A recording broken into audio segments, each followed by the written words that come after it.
ఈ ప్రాపంచిక జీవితం ఒక ఆట, ఒక వినోదం తప్ప మరేమీ కాదు. ఆడే గుండె ఎప్పుడు ఆగిపోతుందో, పీల్చే శ్వాస ఎప్పుడు నిలిచిపోతుందో ప్రపంచంలో ఎవరికి తెలియదు. ఏ మానవుడు రేపేమి సంపాదించుకుంటాడో ఎవరికి తెలియదు.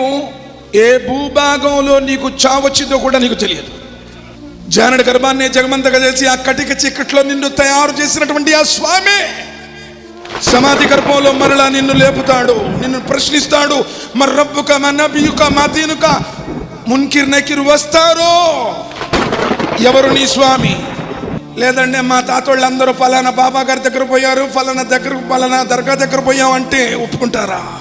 క్షణభంగురమైనటువంటి ఈ ప్రాపంచిక సుఖాల కోసం, తాత్కాలికమైనటువంటి భోగ లాలసుల కోసం మానవుడు తనను పుట్టించినటువంటి నిజస్వామిని మరచాడు.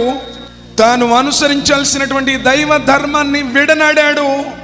క్షణభంగురమైనటువంటి ఈ జీవితం కోసమే ప్రాకులాడుతున్నాడు.